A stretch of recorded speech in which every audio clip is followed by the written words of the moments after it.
नमस्कार दोस्तों, मैं न्यूट्रिशनिस्ट हरिंदर सिंह वालिया आपका अपने इस यूट्यूब मंच पे स्वागत करता हूं। जैसे कि आपको पता ही है कि हम इस मंच से सेहत के बारे में तरह तरह की जानकारी हासिल करते भी हैं और डिस्कस भी करते हैं। तो आज हम चर्चा करने जा रहे हैं अपनी स्किन के बारे में। हमारी जो स्किन है ना, वो हमारे बॉडी का बाहरी भाग, बाहरी सबसे बड़ा ऑर्गन है। लेकिन ज़्यादातर देखा गया है कि इसको अवॉइड किया जाता है, इसका पूरी तरह से ख्याल नहीं रखा जाता, जिसके चलते स्किन के ऊपर सफ़ेद सफ़ेद सा आ जाता है, ड्राइनेस आ जाती है। यानी स्किन जो है वो खराब होती है। तो वो कैसे होती है, उसके क्या क्या कारण है, आज हम यही जानेंगे।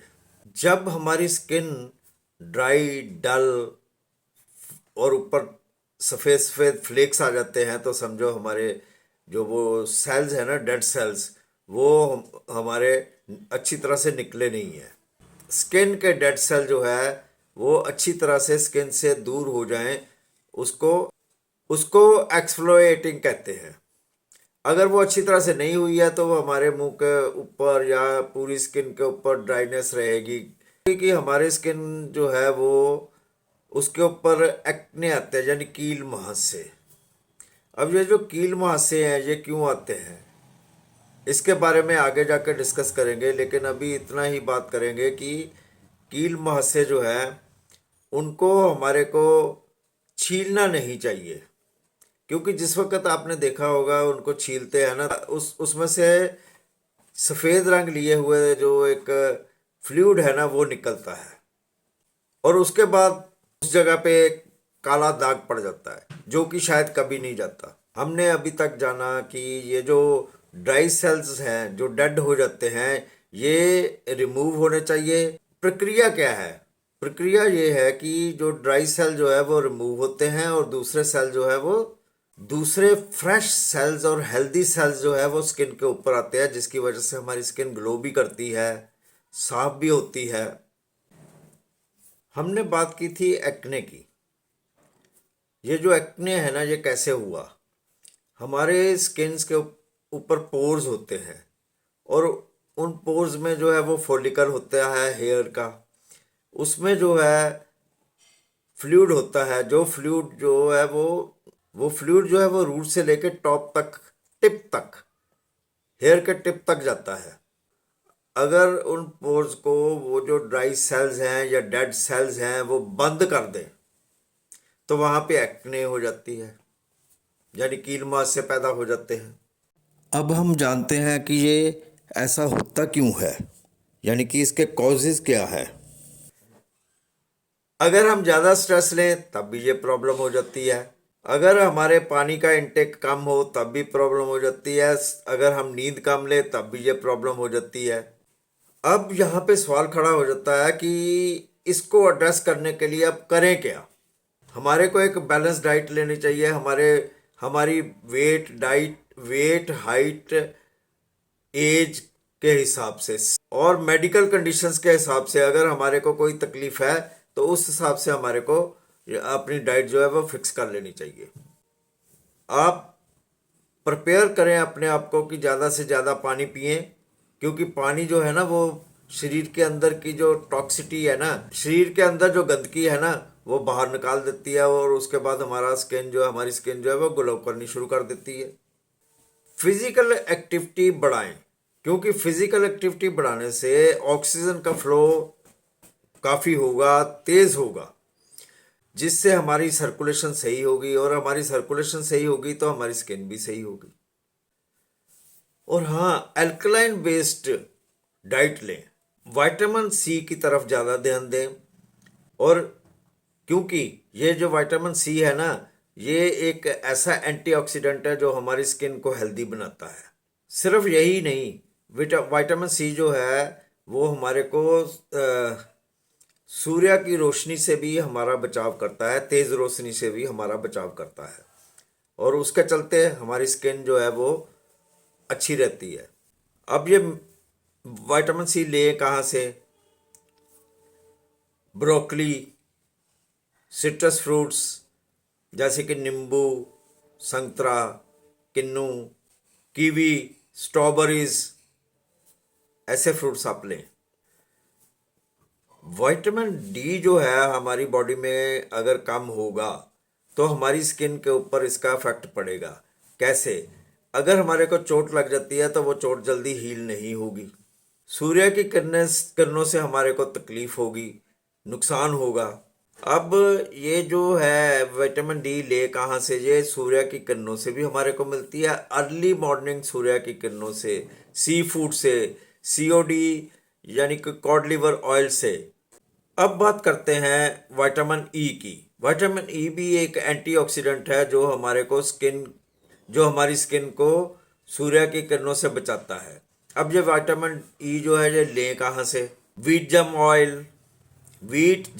Oil, sunflower seeds, peanut butter, almonds, इनमें आपको विटामिन ई मिलेगी।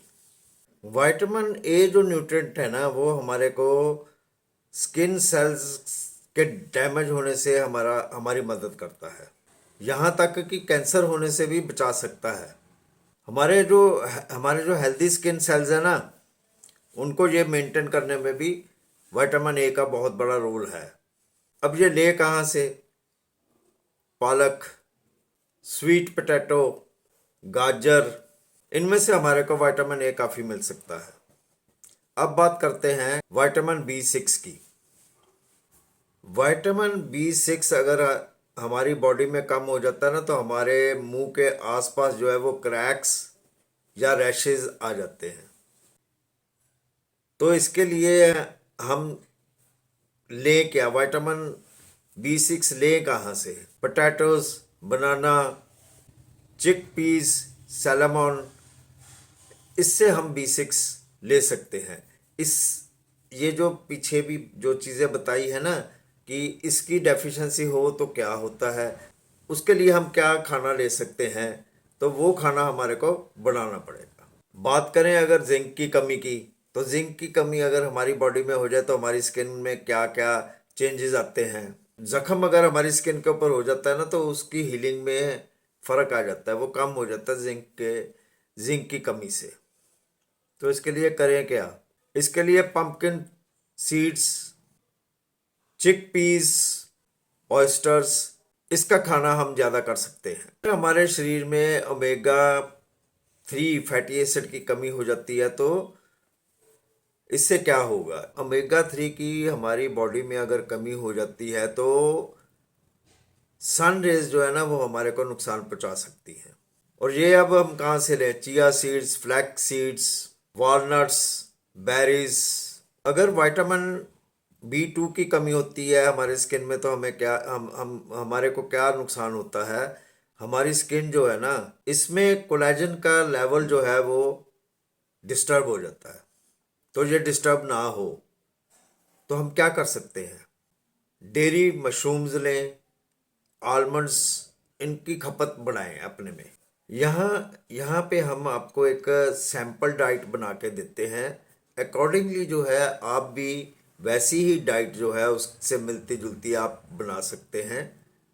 तो सैम्पल डाइट क्या है? सुबह ब्रेकफास्ट में आप एग्स लें विद ग्लूटेन फ्री ब्रेड, या वेज और फ्रूट स्मूदीज लें। पोहा के साथ आप पोहा ले सकते हैं, उसके साथ आप वेज जूस ले सकते हैं, उपमा ले सकते हैं। ब्रेकफास्ट की बात कर रहे हैं। मिड मॉर्निंग में हम कोकोनट वाटर ले सकते हैं। कोकोनट वाटर और उसमें सीड्स मिक्स हो। सीड्स कौन से? फ्लैक्स सीड्स, चिया सीड्स, या फिर फ्रूट जूस ले सकते हैं। और या फिर कोई भी सीजनल फ्रूट ले सकते हैं जो कि विटामिन सी रिच हो, यानी कि जैसे ऑरेंज, किन्नू। बात करें अगर लंच की, तो लंच में हम चपाती या राइस ले सकते हैं, या एक बाउल जो है ना वो भर के सीजनल वेजिटेबल्स का बाउल भर के हम ले सकते हैं। लेकिन ध्यान ये रखना पड़ेगा कि वो जो बाउल है ना, वो स्टार्ची वेजिटेबल्स का ना हो। इसके अलावा हम दाल का बाउल या फिर कर्ड का बाउल या फिर वेजिटेबल रायता ये ले सकते हैं। लंच में बात करें अगर इवनिंग की, शाम की, तो शाम को हम स्नैक्स ले सकते हैं। चाय या कॉफ़ी ले सकते हैं, लेकिन चाय और कॉफ़ी जिसमें, वो चाय और कॉफ़ी जिसमें कैफीन की मात्रा कम हो, कम से कम हो। ग्रीन टी ले सकते हैं। अनफ्राइड हेल्दी स्नैक्स ले सकते हैं। अब बात करते हैं बिफोर डिनर की। डिनर से पहले अगर हमारे को भूख लग गई है तो हमारे को वेजिटेबल सूप हम ले सकते हैं। हम वेजिटेबल सूप ले सकते हैं अगर हमारे को भूख महसूस हो रही है तो, या फिर सलाद जो है उसका बाउल भर के ले सकते हैं। डिनर बात करें अगर डिनर की, तो डिनर में हम बैलेंस्ड डाइट लें। बैलेंस्ड डाइट ले सकते हैं वह जो जिसमें कि शुगर ना हो। अब हमको अवॉइड क्या करना है? हमको अवॉइड करना है शुगरी प्रोडक्ट्स, या कम से कम शुगर लेने की कोशिश करें। ज़्यादा स्पाइसी फूड मत लें। इसके अलावा हमारे को ginger, parsley, oregano, black pepper, lemon juice, इनका इस्तेमाल करना चाहिए। डेयरी प्रोडक्ट का कम से कम इस्तेमाल करें। स्मोकिंग और अल्कोहल का तो बाय बाय ही करना अच्छा है। डेली 5 दफ़ा कुछ ना कुछ खाएं। विटामिन सी जिस प्रोडक्ट में है ना, जैसे ऑरेंज, स्ट्रॉबेरीज, नींबू, इसका सेवन बढ़ाएं। डेली 8 से 10 गिलास पानी ज़रूर पिएं। ओमेगा 3 लें। हेल्दी फैट जो है वो भी थोड़ा लें। सो दोस्तों, आप हेल्दी खाएं, हेल्दी लाइफस्टाइल अपनाएं। और अगर आप हेल्दी लाइफस्टाइल, हेल्दी खाते हैं तो आप आपकी स्किन भी जो है वो ग्लो करेगी। उम्मीद करता हूँ कि आपको मेरी ये वीडियो पसंद आई होगी। ऐसी ही वीडियो लेकर मैं जल्द आपके रूबरू हाजिर होऊंगा। तब तक के लिए हरिंदर सिंह वालिया को दें इजाज़त। शुक्रिया।